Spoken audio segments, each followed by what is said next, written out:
कहा कि मैं उन लोगों में से नहीं हूं जो 50 वर्ष की उपलब्धियों पर पानी फेरे। ऐसा करना देश के पुरुषार्थ पर पानी फेरना होगा। ऐसा करना देश के किसान के साथ अन्याय करना होगा, मजदूर के साथ जाति करनी होगी, आम आदमी के साथ भी वो अच्छा व्यवहार है। ये सवाल आज मन में उठता है और उठना चाहिए। आजादी को 50 साल होने आए।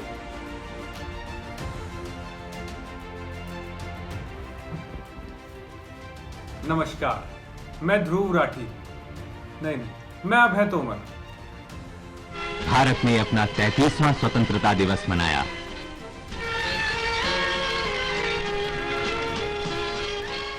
अगर चुगली और अच्छी न्यूज के अलावा आपके पास टाइम है तो कुछ समय के लिए एक बिल्कुल अनइम्पोर्टेंट बातों को भी सुन सकते हैं। जी हाँ, मैं आपको एक बोरिंग से इशू के बारे में बताने जा रहा हूँ जिसे शायद आप लोग सुनना भी पसंद ना करें। आज बात करेंगे एग्रीकल्चर यानी कि खेती के बारे में। इस बारे में बात तो होनी ही चाहिए जब 50% से अधिक लोग इसी पर रोजगार के लिए निर्भर हो। किसान की आमदनी का आखिरी डाटा 2016 में आया था, जिसके हिसाब से लगभग एक किसान की आय 5,426 रुपये है।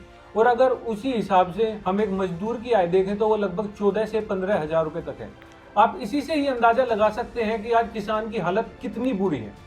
एग्रीकल्चर का कंट्रीब्यूशन जीडीपी के लिए पिछले 2 दशकों से घटता ही जा रहा है। अगर हम 1990 में देखें तो यह 29% था और अगर 2016 में आकर देखें तो यह लगभग 16% तक ही रह गया। हम इसका श्रेय 1991 में आए रिफॉर्म्स में एग्रीकल्चर की कोई बात ही ना होने को भी कह सकते हैं या दे सकते हैं। अगर कुछ अच्छे कदम उठाए जाते तो शायद आज ये हाल ना होता।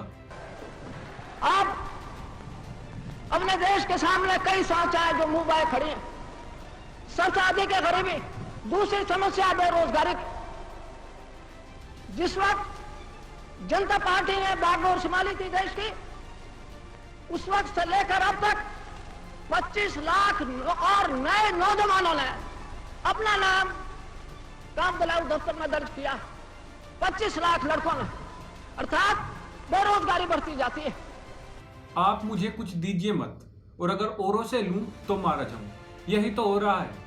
लो इनकम होने के कारण किसान लोन के लिए भागते हैं, कभी बैंक से तो कभी सेठों से, कभी जमीन के लिए, कभी अपनी जरूरत के लिए, कभी अपनी बेटी की शादी के लिए। फिर भी सिर्फ 16% किसानों को ही बैंक से लोन ले सकते हैं। Consumer Price Index (CPI) also shows that the rise in price for agriculture was much lower than the general inflation in recent years. Market prices for several agricultural commodities have been lower than those of the minimum support price or MSP. All these trends shows that the term of trade to be moving against agriculture in the last 2 years. Inflation. यह महंगाई को अगर आसान शब्दों में समझा जाए तो आप इसको ऐसे समझाएं कि जैसे आपने आज एक सामान 100 रुपए में खरीदा और अगर आप 5 साल बाद उसको 500 रुपए में भी नहीं खरीद पाते। इसका साफ मतलब है पैसे में गिरावट, यानी कि किसी वस्तु की प्रेजेंस न होने के कारण उस वस्तु की मांग के लिए बढ़ती महंगाई। हालात यहाँ तक अच्छे हो चुके हैं कि आज खेती करने वाला मतलब बेरोजगार कहा जाता है। लोग कहते हैं कि शादी किसी चपड़ासी के साथ कर देंगे लेकिन किसी खेती वाले के साथ नहीं। कभी जिस जमीन को शान माना जाता था, ऐसे लोग आज इतने परेशान आ चुके हैं कि आत्महत्या या पलायन जैसे कदम उठाने पड़ते हैं। लेकिन आप चिंता क्यों करें?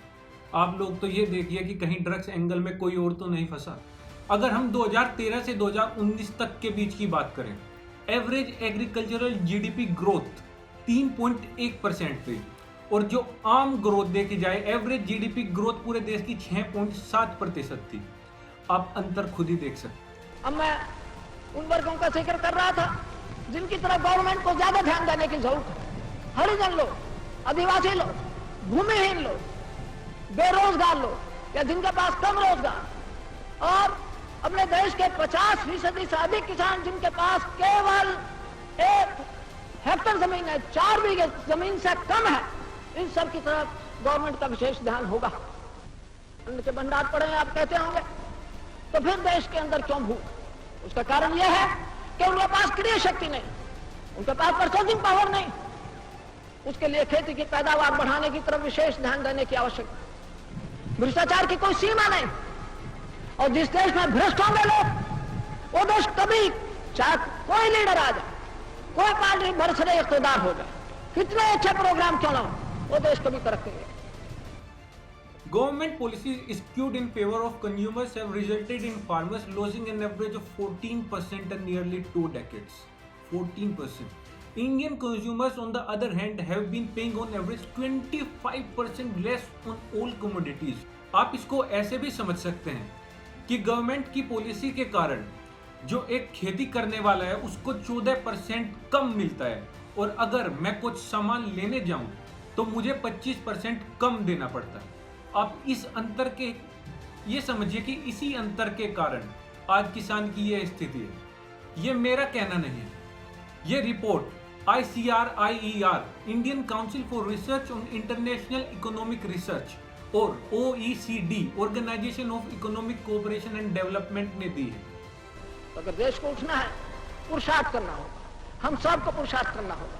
मैं अपने आप को उसमें शामिल करता हूँ, अपने जो सहयोगी मिनिस्टर हैं बैठे उन सबको शामिल करता हूँ कि हमको अनवरत परिश्रम करना पड़ेगा, तब जाके ये देश उठेगा।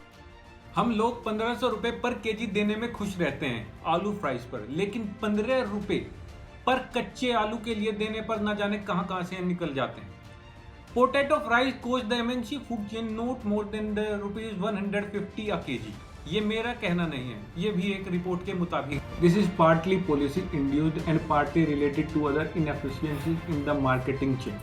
Policy induced inefficiencies are due to minimum support prices MSP being set below international prices for several commodities at different periods between 2000 and 2016 to domestic regulations and to trade policy measures। अगर कोई चौतरफा पिटा है तो वो है किसान। आज हमें सोचने की, समझने की जरूरत है। क्या ऐसी पॉलिसीज आनी चाहिए जिन पर बहस ही ना हो। कुछ लोग कहते हैं कि किसान को ऑनलाइन लाएंगे। अरे सर, वो छोटा फोन नहीं चला पाता, वो इंटरनेट को क्या समझेगा। अगर वे अपनी बात कहने के लिए सड़कों पर उतरे तो वहां पिटते हैं। सरकार अपना पल्ला झाड़ लेती है ये कहकर कि कोरोना काल के कारण उनको लाठियां पड़ी। कहां का इंसाफ है। कब तक किसान रो रो कर कहे कोई तो बचाओ, कोई तो बचाओ। क्या आप दर्द नहीं समझते? अगर एक किसान आज जहर खाकर मर जाता है, क्या आप उसके दर्द को नहीं समझ पाते? ऐसे कितने होंगे? NCRB के अनुसार लगभग 3,20,000 से ज्यादा किसानों ने सुसाइड की 1995 से 2016 के बीच। आप समझ सकते हैं, उनके बच्चे, उनके घर की औरतें, उनके माँ, उनके बाप, जो कमाने वाला सिर्फ एक ही था, उसको भी मरना पड़ा इसलिए ताकि वे बच जाएं। समझ सकते हैं कि कितनी दयनीय स्थिति है।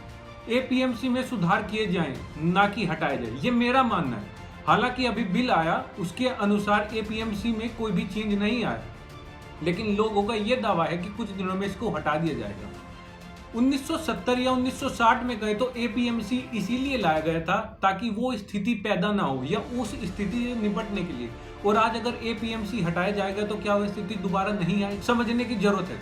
1960 और 1970 में अमेरिका में ओपन मार्केट वाला सिस्टम आया था, और वहां लगभग अभी, अगर हम अभी की बात करें तो 91% ऐसे किसान हैं जो बैंकरप्ट हैं। इसका मतलब ये भी नहीं है कि APMC जो चल रहा है वो सही है। हालांकि उसमें सुधार होने चाहिए, उनको बढ़ाना चाहिए। MSP का फायदा सिर्फ 6% किसानों को ही हो पाता है, और MSP के चारों तरफ नारे लग रहे हैं। इसके बावजूद अगर किसानों के लिए कुछ करना ही है तो क्या उनके गन्ने भुगतान की बात नहीं कर सकते? इसके बावजूद अगर हमारे गन्ने की बुआई की बात करें तो ये कहना गलत नहीं होगा कि लोगों को कोई फायदा नहीं हो। यह भी तो एक तरफ की कॉन्ट्रैक्ट फार्मिंग ही है। ये आप ऐसे भी देख सकते हैं कि बुआई इस साल हुई, फसल की कटाई अगली साल हुई, और जो पैसे मिलेंगे वो उससे अगली साल मिलेंगे। फिर भी अगर उसके बावजूद भी अभी तक 12,000 करोड़ रुपए बकाया है गन्ने किसानों का। सिर्फ उत्तर प्रदेश की बात कर रहा हूं मैं, बाहर की तो खैर सोचिए ही नहीं। संता तो आया, लेकिन झोले में क्या लाया ये किसी को ना समझा पाया। यही हुआ अभी कुछ दिनों पहले पास हुए बिल्स में। मैं बिल्स के बारे में ज्यादा बात नहीं करना चाहूंगा। बिल्स के बारे में आप सभी शायद पढ़ ही चुके होंगे या अभी तक देख ही चुके होंगे कि लगभग हर चैनल ने इसके बारे में थोड़ा तो दिखाया ही है। मैं मानता हूं कि ड्रग्स के बारे में वे ज्यादा बता चुके हैं आपको, ताकि आप ड्रग्स खरीद सकें या बेच सकें या फूंक सकें, कुछ भी समझिए। मैं इस बारे में बात नहीं कर लेता। आज हमें खुद को समझने की जरूरत है। एक किसान को अपने आप को समझने की जरूरत है। वो क्या कर सकता है, वो सरकार को कहाँ लाकर धकेल सकता है, वो अपने लिए क्या करवा सकता है। क्या सड़कें तोड़ना यही होगा? नहीं। प्रोटेस्ट, पीसफुल प्रोटेस्ट आप कर सकते हैं। आप अपनी बात किसी भी तरीके में समझा सकते हैं। आप ट्विटर पे जा सकते हैं, आप सड़कों पर उतर सकते हैं, कैसे भी समझाइए, लेकिन समझाइए, समझाने की जरूरत है। अगर एक भी किसान आज के बाद मरता है तो ये हमारी नाकामयाबी होगी। क्या चौधरी चरण सिंह होते तो आज भी यही होता? शायद नहीं। और मैं चाहता हूं ये परंपरा बनी रहे, ये प्रकृति बनी रहे।